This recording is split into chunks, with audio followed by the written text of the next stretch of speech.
我们在一起时间挺长的，从恋爱到结婚，他事事都要我去忍让他，妥协他，不管是对他的朋友还是家人，都是让我去牺牲。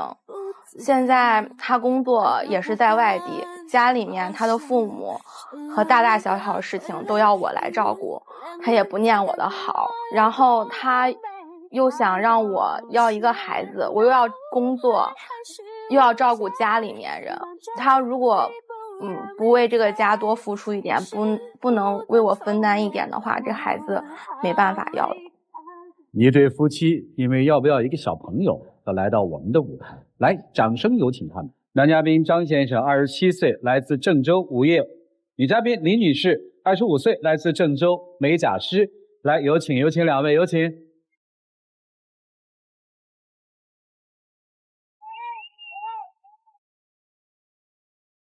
欢迎两位哈。想要孩子啦？是啊，不想要？不太想要。怎么了？恋爱的时候他就是一直在外地嘛，那时候我们也没有什么太大的矛盾，然后就是从开始谈结婚这件事情到现在吧，我们之间就发生了挺多事情的。让我对他也挺失望的，他说这些话很不负责任，家里的事情他也不管，还有就是他跟朋友在一起的时候总是要我先去妥协，我觉得这样在一起很累。来，咱们慢慢说啊。这个不负责任是吧？对。怎么不负责任了？像那一年是5月20号的时候要领证嘛，然后5月初的时候他回来了，我们跟朋友出去玩，他跟朋友先走了，我去停车去追他们的时候，就是脚被别的车压着了住院了嘛。但是在我住院的第2天，他就又回去工作了，也没管我。我能理解他工作忙，但是我觉得我受伤了，他也应该能陪我会更好。然后到5月20号那天，我觉得就更过分了。那一天本来说要领证的，然后我在医院都等了他1天，打电话没人接，发短信还没人回，我也不知道他到底是什么情况。主持人，那天是这样的，那天早上刚好是我们领导就是突然让开一个会议，然后我没来得及跟他去打个电话或者发个短信，确实这个也怪我。后来证领没领吧？领了，但是在27号的时候把证给领了。27号领证那一天也特别不顺利，因为我当时脚还没好，只能坐轮椅，他也不帮我拿东西什么的，然后就是又让我父母回去又拿了一趟那些需要的证件。所以女生说不负责任是这么来的，是吧？对啊，他除了这个不负责任，还有什么不负责任的呢？还有就是他父母身体都不好嘛，他妈妈是眼睛看不见，家里面也帮不上什么忙，我呢就经常会去探望他们，就是没有正式办婚礼的时候，有一次我去了，就发现他爸突然是昏迷了，我就赶紧打120给送医院了嘛。当时医生跟我说就是挺严重的，需要有人在这儿陪护，然后那我肯定要是问他嘛，这事儿该怎么办。他说的话就让我觉得太不负责任了他又说我工作忙，要不然让我叔照顾一下吧。我觉得父亲躺在病床上，你怎么把这事儿都推给别人呢？因为我是在外地工作，离家特别远，然后就是家里有突发事情的话回不来。我叔他是我爸的兄弟嘛，是吧？然后既然是亲人又是兄弟，那让他去先照顾一下嘛，是吧？那也是就是我认为是合情合理的嘛。但是叔叔也不比他爸小几岁嘛，他就不考虑别人。所以女生说你看他不负责任啊。我们听了2件事情，我记得第2项好像说的什么事儿都以牺牲你为代价。对，你把这个控诉说一下我们听听。有一年秋天他好不容易能回来几天嘛，我想着正是螃蟹下来的时候我多买几只，我们俩过一下2人世界结果他就叫了一堆朋友过来，他其中有一个朋友就带了他的新女朋友来，然后坐在桌子上就发现螃蟹突然不够吃了他当时也没有顾及我，就直接说我媳妇儿不吃，咱们吃咱们的就行了。当时他朋友也在嘛，我也不方便说太多是吧，但是我心里就觉得挺不舒服的。那我好不容易回来一次，好不容易有个时间跟朋友们聚一下嘛，是吧？正好也是买了螃蟹嘛，回来正好大家吃一下。他也没有提前跟我说，就是他也另外带了一个人。你如果说我请他们来吃饭，然后我不让他们吃，那也很尴尬嘛。那你为啥不说？哎呀，不行啊，我最近过敏，我吃不了，你们吃吧。因为我想的是我朋友嘛，然后我肯定陪着嘛，陪着坐着聊就行了。你吃什么呀？他当时就都没有想这些事情，我就觉得那我不吃，那我买这螃蟹干啥呀？我买这螃蟹不就是想着跟你一起吃的吗？最后还落一个我不吃。然后还有一件事做了也特别过分，就是之前我过生日的时候，他送给我过一条项链，我一直特别珍惜，也没有戴过，放在梳妆台里面。他表妹出国了，然后大家都送礼物了，他就拿这项链送他表妹了，之前也没给我打声招呼，是我后来自己发现问他了，他才告诉我的。我送你了，为啥你不戴呢？那我想着你不喜欢了，当时大家都送礼物，他出国嘛，然后我就想着那正好就是县城，当时手头也比较紧，然后我就想着那县城那就有张，那就先送给他吧，再回头跟他解释这个事情嘛。你给人就买了一条项链了吗？没有买。这是婚前还是婚后啊？领完证刚。哎呀，领完证了，你看看还有啥牺牲你的呀？这姑娘。还有就是他爸身体不好，然后那一次查出来了是肾癌嘛，医院说要切掉一个肾，我就觉得这事儿挺严重的，我怕我们那边医院就是没有更好的解决方案，就订了票跟他一起到北京来。当时下火车的时候我脚就肿了，然后我也没说什么，就陪他逛一天医院，毕竟父亲的事情比较重要嘛。到晚上该回来的时候，我实在是走不动了，我想就是你打个车去火车站吧。他不知道为什么就偏不要，然后偏要坐公交车，上下班那个时间又没座，路上还堵，站了一路。上下班高峰期你都打不着车，你在那儿干等着坐出租车或者是……咱不解释了啊！听起来都是小事，但是3件事堆在一起确实挺伤人心的。还有别的吗？还有就是他父亲看病就花了不少钱嘛，他当时去借了，还差2万多没借来。我就说那我回家问我父母看看有没有什么办法。我父母从朋友那儿借了2万多，我就拿给他了。后来医保报下来了，他们就把他们那边借的钱都还了。我父母帮我借了这部分钱，他们连说都不带说的，我觉得这样太过分了。我是嫁给你了，但是我也不能让我父母受这个罪吧。咱不是自己人嘛，那咱就是先把外人的钱给还了嘛，自己的人到就是最后再说嘛。但是你有跟我说过吗？你根本就没有跟我说我先怎么地，然后连句话都没有，就好像这2万块钱跟我没掏一样。还有就是那一次我要去上班，就把我养了1年多的狗放在他家了，然后想着就1天嘛，肯定没啥问题。结果中午的时候，他爸就打电话给我说狗丢了。我当时觉得特别的惊讶，怎么能丢了呢？他们也没有说去找呀什么的，然后就回来说就是哎呀，狗丢了就丢了吧，反正你现在也没空照顾它。我觉得这太借口了，毕竟我对那个狗是很有感情的，什么叫丢了就丢了？关键是父母弄丢的那不是我的错呀，而且吧，我们本来就是商量着就还要孩子了嘛，肯定就不能养宠物了嘛。我们本来想着是给它送走，那刚好那狗丢了，那我怎么怀疑你就是刚好把它送走了呀？你今天说句实话，是不是你送走的？不是，是不是你父母送走的？不是。哎呀，这巧不巧，这狗就丢了啊！他老说是要孩子，我之前也怀过1次孕，就是在他父亲住院的时候怀孕了，但是当时不知道嘛，也陪他父亲做了一些比较有辐射性的检查，然后也比较劳累。后来这孩子就查了是胎停育，不能要。他当时就请了1天假陪我去做了个手术，之后就什么都没有了。因为女人做这个手术的话其实挺伤身体了，而且很多活都不能干嘛，还要我父母然后来照顾我，我觉得这也太不合适了吧。我不是工作原因吗？现在你还在做这份工作吗？现在没有，像我把那份工作辞掉了。那不就行了？对啊，我就说想着回来正好又可以照顾他，可以照顾家里面嘛。这不挺好吗？我想着他，以前的事就别提了呗。他回来了吧，起码多个人多双手，多多少少能帮我干点活。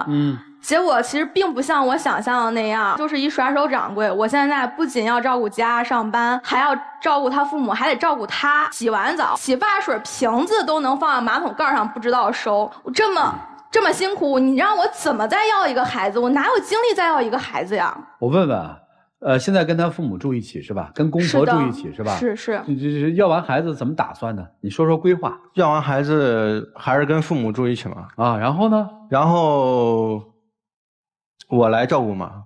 照顾谁啊？照顾他。然后孩子呢？孩子我也来照顾。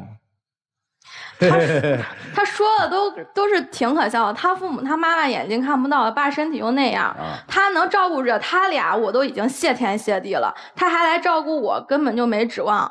他们就是想让，就是我生完孩子肯定就是我妈那边要照顾我嘛，然后又要帮我带孩子，他们年龄也不小了。我觉得他们这样挺辛苦的。当时跟他结婚的时候，我就挺犹豫的，因为这样的家庭肯定是我要付出更多嘛。我本来觉得就是既然决定在一起了，很多问题都要一起去面对，但是他并没有要和我一起面对的意思，基本上都是我一个人面对。现在他又突发奇想要一个孩子，最后还是给我和我家添麻烦。我觉得他这样下去不做一些改变的话，这孩子我真的是没办法要。你们结婚多久？1年多吧。谈恋爱谈了多久？谈恋爱8年。你觉得你嫁给他的时候你了解他吗？现在想想觉得没那么了解。后悔嫁给他吗？说不后悔肯定是假的。每次他这么伤你的心哈，你事后有没有跟他谈一谈？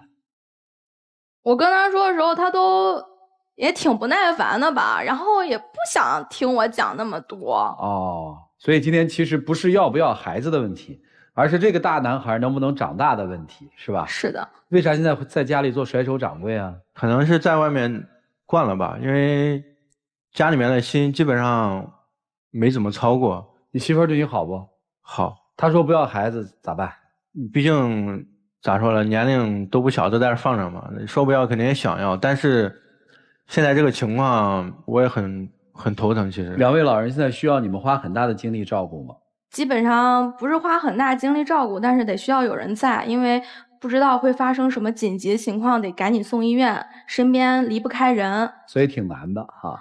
他总是想事情想了就挺简单了，有时候感觉他说要孩子这事就像小孩想要一个玩具一样。我其实听你说啊，虽然你是声讨着在说，但是你说起这个男人的时候还是充满了爱的。你对他感情是特深吗？毕竟在一起那么长时间了，然后我刚开始也异地，坚持了8年，我觉得这段感情我觉得挺不容易的，我很珍惜这段感情，我希望这感情有一个非常好的结果。所以在你的规划里面是一个什么样的规划呢？其实女人吧都要的其实挺简单的，我觉得家里的事情他能够为我分担一点，然后照顾他爸妈的也能分担一点，家里面做家务的时候可以一起做，而不是我一个人。其实你说女人要一个男人干嘛呀？就是希望他在很多时候陪着自己，能为自己遮风挡雨嘛。但是他不可以做到这些，我就觉得太伤心了。听懂了？听懂了。听懂啥呀？让老师好好给你分析分析吧。来吧，一起进入丘比特问卷。我觉得您可能在生活里头要调整的反而比他要多，否则的话，您一旦怀孕，一旦生子，您会陷入到一个非常紧张的一个生活节奏里头，你每天都会惶惶不可终日。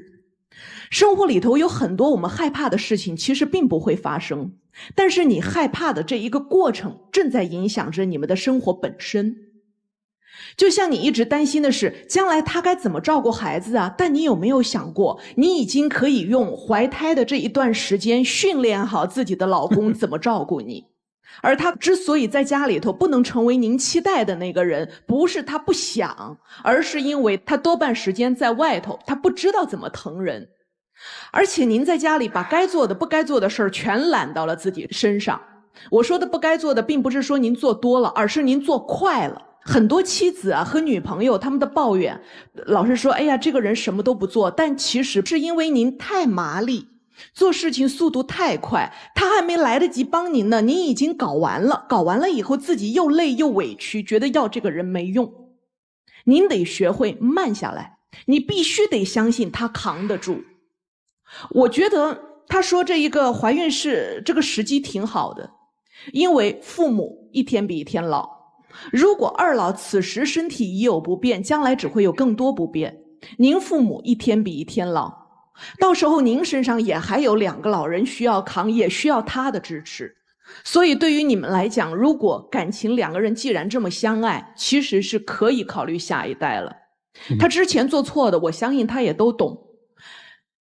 你要懂得一定是什么，就是听听他怎么说，试着按照你老婆的提议去做，其实一点问题都没有。因为你们之间其实最大的障碍是您之前的工作，然后导致2个人聚少离多。现在工作问题已经解决了，是时候要下一代了。真希望看到你们早日能够成为一家3口。好，谢谢你的老师啊。赖子老师，我认为你们2个的问题还是有点严重，需要调整的。尤其是男生，刚才女生说到的第一点说，他是一个不负责任的人，我不同意。他是一个很负责任的人，他对工作负责，对父母负责，作为儿子要给2老生孙子负责，他就是对你不太负责。吃螃蟹，一桌人吃螃蟹就不给我吃，凭什么不给我吃？因为你觉得它不重要。我脚疼不能打个车吗？我小产了不能有人来照顾吗？还钱的时候说我们是自己人，吃螃蟹的时候想他是自己人了吗？那个项链他不戴我就送人了。来，我问一下女生，那个项链是不是他送给你的唯一的礼物？对，我觉得他这个项链对我来说是我们之间感情，不可以这么不重视，对吧？这是一份感情，要珍惜。可能对于你来说它就是一条项链，但是对于他来说那是一份情谊。好，说回到你们的主题，给到你们的这个爱情建议哈。孩子暂时不能要，你肯定会跟他继续好好的走下去，因为你就是这样的女人。他也不是什么坏男人，他就是第一情商稍微有点低，第二呢理解能力有点差，但是他可以改，尤其是今天是一个很好的开始，所以等他改好了，给他1个月2个月的时间，好不好？跟你一起孝敬公婆，然后一起维持这个家，把洗发水给我放到他应该去的位置好不好？好，祝福你们，谢谢。哎呀，你听明白了吗？听明白了。就是所幸还好你没碰到这2个女人的任何当中的一个呀。这是温柔杀，这是超级杀，杀法不一样，其实都在教你老婆杀法。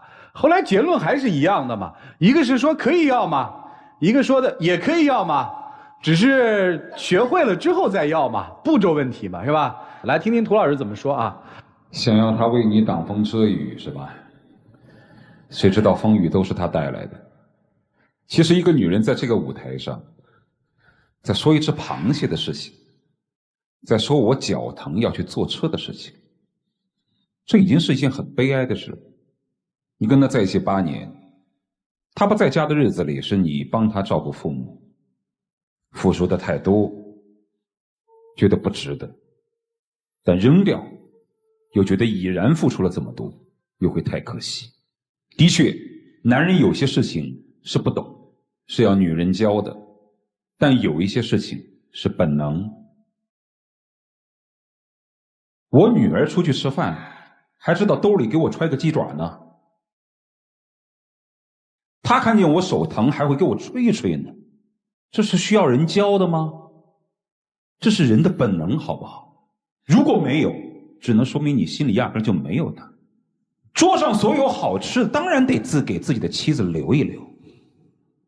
脚肿了，当然应该打车，甚至背着他走，这是需要教的吗？如果这也需要教的话，这样的人太悲哀了，你嫁给这样的人。更何况他现在已经回家了，辞掉了工作，他宁愿每天早上躺在床上睡懒觉，对不对？对。至于那些什么马桶上放什么，那个不重要，那是生活习性的养成问题。但我只想说，作为一个成年男子，他有没有心放在你身上？我不是说他不善良，而是接下来要说到你的问题。因为你长久以来这8年，你就告诉他，我不会累的，我也不会痛的，我就是个机器人，我扛得住的。但你扛都扛了8年了，你今天说你扛不住了，你说你要成熟起来啊，你要帮我分担啊，那怎么可能呢？是你自己把自己放在了一个别人无需关注、无需去疼爱的一个角色上。这会儿你要爱，别人一时半会儿怎么掏给你？其实刚才在场上你说有一些话的时候，其实让人挺寒心的。但是反过来想一想，问题是双方互相所促成的。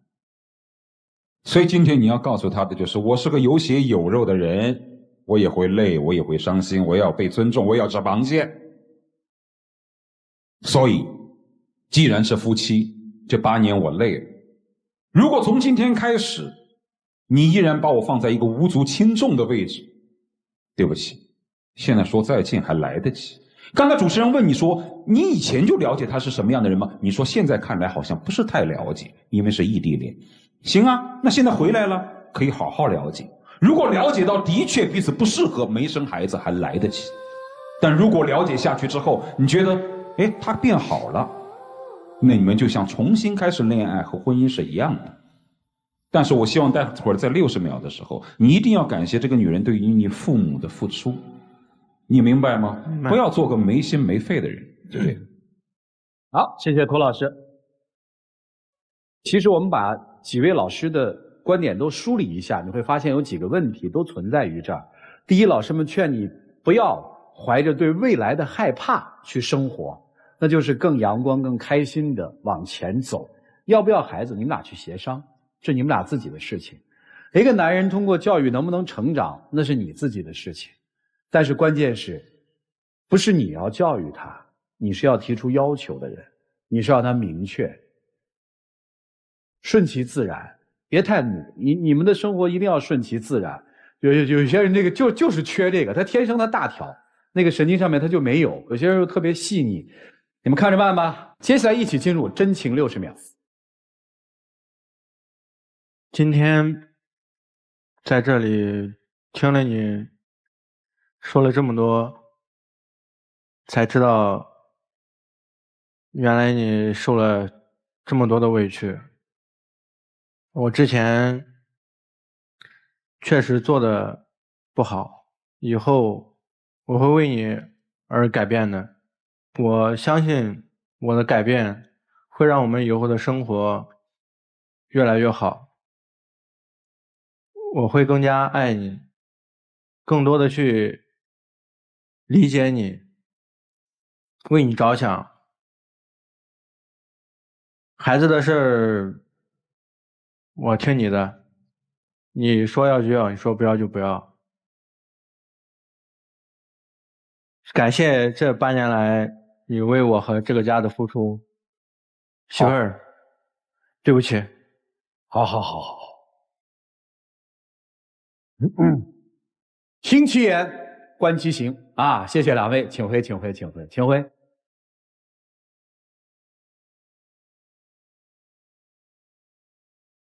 来，请关门。欢迎大家登录优酷网、腾讯视频、搜狐视频、爱奇艺、乐视视频、PPTV 居里收看节目的完整视频，看选择吧，请开门。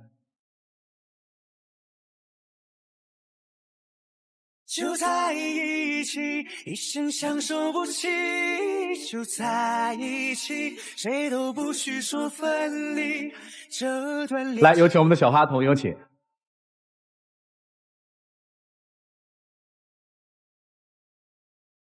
去吧。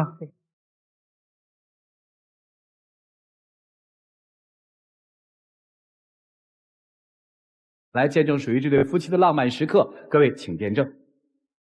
媳妇儿，这么多年来，确实太对不住你了，是我确实做的不好，我以后会改的，我会为你、为我们这个家多多去改变，会为了你去着想，会多爱你些。以后我回来了，我会把我那一份该承担的责任承担起来，像个男人一样把这个家撑起来。媳妇儿，我爱你。来填满回忆，在爱里等着你，未来变得那么清晰，在爱里全是你，思念让心跳无法呼吸，爱本来就没什么祝你们快乐啊，请回。也许是不经意相遇在人海里，就知道是你。